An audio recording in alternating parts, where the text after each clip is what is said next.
कबीर हरि के नाम को हज भजो चाहे खज, उल्टा सुल्टा उग ही खेत पड़ा जो बीज। खेत में बीज डाल दिया उसने, उल्टा पड़ो चाहे सुल्टा, वो उगे ही उगेगा। तो इस प्रकार हमने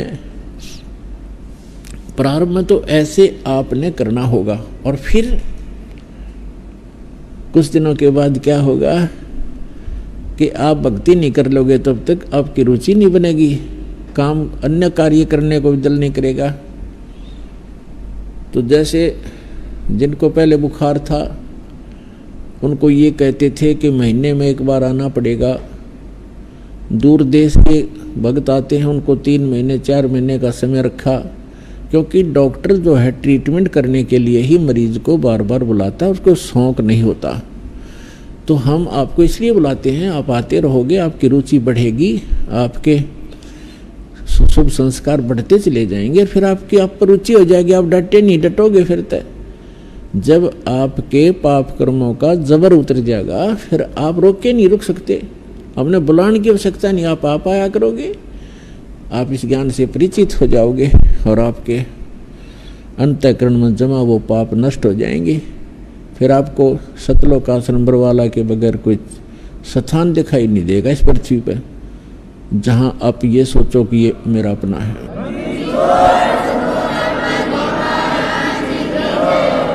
तो यहां परमात्मा कहते हैं जैसे,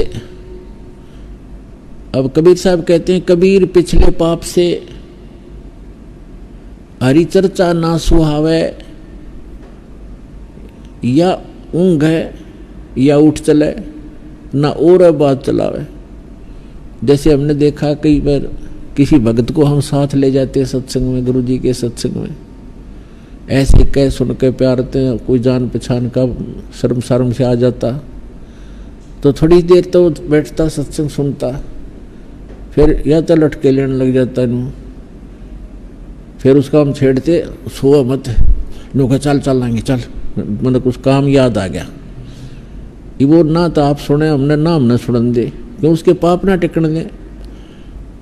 कबीर साहब कहते हैं कबीर पिछले पाप से हरिचर्चा ना सुहावे, और कह ऊँगे और कह उठ चले, ना उरे बात चलावे। सत्संग हो रहा होता है, वो पहली बार जो हम लेकर के 1-2 बार ऐसा चांस हुआ, तो उसको सत्संग चल रहा है और बीच में कुछ और बात याद दिला देगा, वो काम था ना एक अपने वहाँ जाना था, उसको हम कहते डट जा, थोड़ी देर सत्संग सुनने फिर बातें करेंगे। फिर उनका मैं चलूँ तो आ जाइए, अब जा भाई, हम तो नहीं उठ सकते क्योंकि हम तो जिस उद्देश्य से आए वो काम करेंगे। तो हमें पता था भगवान के उस थर्मामीटर से पता लग गया था कि इसके बुखार है अभी। तो कबीर साहब कहते हैं कबीर पिछले पाप से हरिचर्चा ना सुहावे, और कह ऊँगे कह उठ चले, ना और बात चलावे। और फिर वही प्राणी देखे हमने, 1-2 बार ऐसे आए, फिर क्योंकि तो एक इंजेक्शन लग गया, सत्संग में आ गया, 10-20 मिनट भी बैठ गया प्राणी, तो भी नरम हो गया उसका पाप। और फिर वही आदमी है 2-2 घंटे न एक टक देखते रहते हैं, आगे और क्या सत्संग होगा, आगे और क्या बताएंगे गुरुजी। कई बार तो ऐसे होता है, अरे थोड़ा ही सत्संग हुआ आज तो भाई, 2.5 घंटे को भी ऐसा लगता है जैसे थोड़ा ही सत्संग हुआ। तो पाप आपके कट गए और रुचि भगवान में बढ़ गई। तो जैसे बीमार व्यक्ति पहले 1 रोटी मुश्किल से खा पाता है, औषधि सेवन करने लगता है, और फिर देखे जब बुखार उतर जाता है तो सूखी रोटी होगी, नो के ले आ फटाफट, सब्जी की आवश्यकता नहीं, सूखी खा जाएगा। और जब पहले वो सारे स्वस्थ भोजन बना रखा होता है 36 प्रकार की व्यंजन का, वो भी नहीं अच्छा लगता था। तो पुण्यात्मा सत्संग में आने से, ये तत्व ज्ञान सुनने से हमारे युगों के पाप नाश होते हैं। अपनी वाणी में आप ही हमें सतर्क करते हैं, जैसे पति भरता जमी पर जो धर है पाँव, और समर्थ झाड़ू देत है ना काटा लग जावे। समर्थ झाड़ू देते चलते हैं कि कहीं मेरी प्यारी आत्मा के जीवन रूपी सफर में पाप रूपी कांटा ना लग जा, इसका दुख ना हो। तो पुण्यात्मा, जब हम परमात्मा की सतभक्ति करेंगे उससे हमारे पाप नाश हो जाएंगे और पुण्य शेष रह जाएंगे। जब ही सतनाम हृदय धरो, भयो पाप को नासे। जैसे चिंगारी अग्नि की भई पड़े पुराने गासे। जिस समय कहते हैं आपको सतनाम प्राप्त हो गया, उसी समय आपके पापों में आग लगानी शुरू कर देगा। जैसे चाहे लाख टन घास फूस पड़ा हो सूखा, और कितनों क्षेत्रों में का घेर रखा उसने, और एक माचिस की सीख लगा दी जाए, एक तिल्ली, उसको फूंक कर सहा कर देगी और चलेगा तूफान, तेज हवा चलेगी, उसको फेंक देगा कहीं का कहीं और वो स्थान क्लियर हो जाएगा। तो हमारा युगों युगों के पाप इकट्ठे संग्रहित हैं संचित कर्मों में। अब परमात्मा का यह सच्चा नाम और आपकी सच्ची लगन, पतिव्रता पद, व्यभिचारिणी भक्ति के कारण आपके पाप कर्मों के ढेर में आग लग जाएगी। जैसे सूरज के आगे बदरा, ऐसे कर्म छयारे। प्रेम की पवन करे चत मंजन, झलक तेज नयारे। जैसे सूरज के आगे बादल, ऐसे कर्म छयारे। आत्मा और परमात्मा के मध्य जैसे सूर्य के बीच में बादल आ जाने से सूर्य का प्रॉपर जो प्रकाश है वो हम तक नहीं पहुंच पाता, और ऐसा लगता है जैसे अंधेरा हो गया हो, रात्रि होगी हो।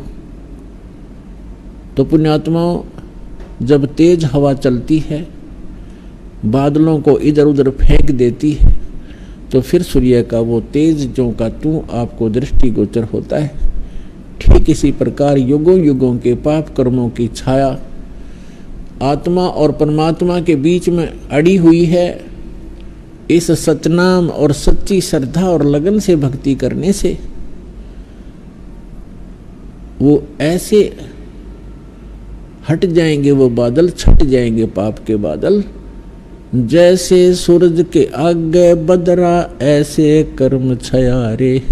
प्रेम की पवन करे चित मंजन, झलके तेज नयारे। प्रेम की पवन चलेगी, परमात्मा की भक्ति प्रारंभ करोगे। प्रारंभ में तो इतना आनंद नहीं आता भक्ति में, क्योंकि हमारे पाप कर्म युगों युगों के संग्रहित हैं और हमें प्रभावित कर रहे हैं।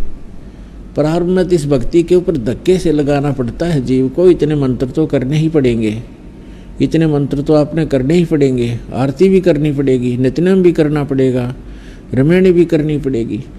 तो शुरुआत में आपको धक्के से लगाना पड़ता है, और आप ना चाहते हुए भी शुरू कर देते हो, क्योंकि आपने स्वस्थ होना है, मोक्ष प्राप्ति करनी है। और कुछ दिनों के बाद फिर देखना, आप भक्ति नहीं कर लोगे तब तक नींद नहीं आएगी, और वही नाम बार बार जाप करना है, कितना आनंद आना शुरू होगा। तो आपके अंतःकरण में जो पाप कर्मों का जो दबाव था, जबर था, वो हटता चला जाएगा। जैसे तुलसी पिछले पाप से, हरि चर्चा न भावे। जैसे जबर के वेग से, भूख विदा हो जावे। जैसे किसी व्यक्ति को जबर हो गया, बुखार, और उसको भोजन भी कड़वा लगता है, प्रतिदिन खाने वाला आहार भी मुंह को लगाने को दिल नहीं करता, उल्टी गिरने को हो जाती है। काजू, किशमिश, सेब, संतरे, कितने स्वादिष्ट फल और मेवा होते हैं, उस जबरग्रस्त व्यक्ति को वो भी कड़वे लगते। न तो मनुखा दाख कड़वी है, न सेब और संतरे कड़वे हैं। बुखार ने, जवर ने उसके शरीर की व्यवस्था को इतना बिगाड़ दिया कि उसको मीठी वस्तु भी कड़वी लग रही है। अब उसका तरीका क्या है? उन मीठी वस्तुओं को मीठा ही लगाने के लिए अब उस व्यक्ति को कोई कहे कि एक ग्रास भोजन खा ले, बहुत सुंदर बना रखा है, हलवा बनाया है, नहीं खा सकता, कुछ भी बनाए रखा हो। तो उसका क्या इलाज है? क्योंकि उसका कारण क्या है? कारण तो ये है कि बुखार ने उसके शरीर की व्यवस्था को खराब कर दिया, जो मीठी वस्तु को भी कड़वी महसूस कर रहा है। उसका इलाज क्या है? कि जैसे मलेरिया हो जाता है और कुनीन सबसे कड़वी औषधि होती है, और न चाहते हुए भी कड़वी लगो तो लगो, वो खानी ही पड़ेगी। उस कड़वी औषधि के बार बार खाने से न चाहते हुए भी खानी पड़ती है वो, और उसके खाने से बुखार नाश हो जाएगा, और जो कड़वी मीठी वस्तु कड़वी लगा करती वो मीठी लगनी प्रारंभ हो जाएंगी, और जितना भी बुखार उतरता चला जाएगा उतना ही कुछ ना कुछ आहार प्राणी प्रारंभ कर देता है। तो ठीक इसी प्रकार जिनके अंतःकरण के अंदर पाप कर्मों का जबर घना है, उनको परमात्मा की चर्चा अच्छी नहीं लगती। ना लगने दो, इसको ना चाहते हुए भी सुनो सत्संग को, न चाहते हुए एक बार भक्ति अवश्य शुरू करो। कबीर साहब कहते हैं, कबीर हरि के नाम को हिज भजो चे खज, और उल्टा सुल्टा उगेगा खेत पड़ा जो बीज। इसने चाहे प्यार तो भज लो शुरुआत में, और चाहे खज के भज लो, ये तो करना पड़ेगा। कबीर हरि के नाम को हिज भजो चे खज, उल्टा सुल्टा उग ही खेत पड़ा जो बीज। खेत में बीज डाल दिया उसने, उल्टा पड़ो चाहे सुल्टा, वो उगे ही उगेगा। तो इस प्रकार हमने प्रारंभ में तो ऐसे आपने करना होगा, और फिर कुछ दिनों के बाद क्या होगा कि आप भक्ति नहीं कर लोगे तब तक आपकी रुचि नहीं बनेगी, काम अन्य कार्य करने को भी दिल नहीं करेगा। तो जैसे जिनको पहले बुखार था उनको ये कहते थे कि महीने में एक बार आना पड़ेगा। दूर देश के भक्त आते हैं, उनको 3 महीने 4 महीने का समय रखा, क्योंकि डॉक्टर जो है ट्रीटमेंट करने के लिए ही मरीज को बार बार बुलाता है, उसको शौक नहीं होता। तो हम आपको इसलिए बुलाते हैं, आप आते रहोगे, आपकी रुचि बढ़ेगी, आपके शुभ संस्कार बढ़ते चले जाएंगे, फिर आपकी आप पर रुचि हो जाएगी, आप डटे नहीं, डटोगे फिर तय। जब आपके पाप कर्मों का जबर उतर जाएगा, फिर आप रोक के नहीं रुक सकते, अपने बुलाने की आवश्यकता नहीं, आप आया करोगे। आप इस ज्ञान से परिचित हो जाओगे और आपके अंतःकरण में जमा वो पाप नष्ट हो जाएंगे। फिर आपको सतलोक आश्रम बरवाला के बगैर कोई स्थान दिखाई नहीं देगा इस पृथ्वी पर जहाँ आप ये सोचो कि ये मेरा अपना है।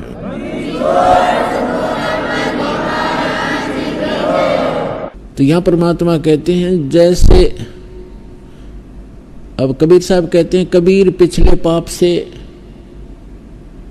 हरि चर्चा ना सुहावे, या ऊँघ है या उठ चले, ना और बात चलावे।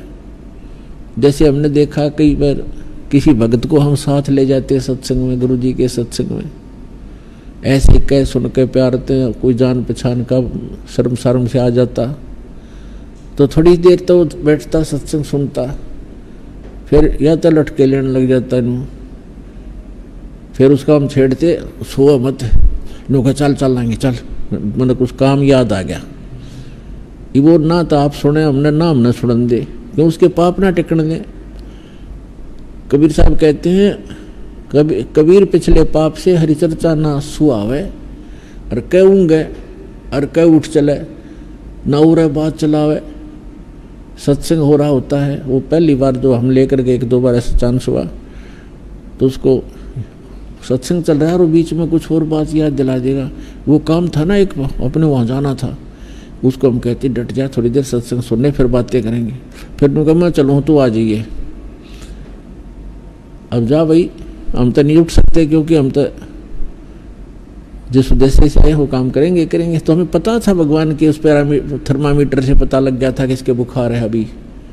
तो कबीर साहब कहते हैं, कबीर पिछले पाप से अरे चर्चा ना सुआवे, और कहूँगा कह उठ चले ना और बात चलावे।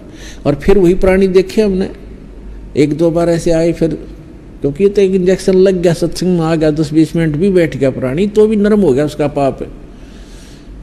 और फिर वही आदमी है 2-2 घंटे जो एक टक देखते रहते हैं, आगे और क्या सत्संग होगा, आगे और क्या बताएंगे गुरुजी।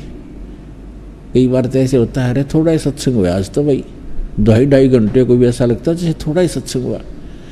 तो पाप आपके कट गए और रुचि भगवान में बढ़ गई। तो जैसे बीमार व्यक्ति पहले एक रोटी मुश्किल से खा पाता है, औषधि सेवन करने लगता है, और फिर देखा जब बुखार उतर जाता है तो सूखी रोटी होगी न होगी, ले फटाफट, सब्जी की आवश्यकता नहीं, सूखी खा जाएगा। और जब पहले वो सारे स्वस्थ भोजन बना रखा होता है 36 प्रकार की व्यंजन का, वो भी नहीं अच्छा लगता था। तो पुण्यात्मा, सत्संग में आने से, ये तत्व ज्ञान सुनने से हमारे युगों युगों के पाप नाश होते हैं।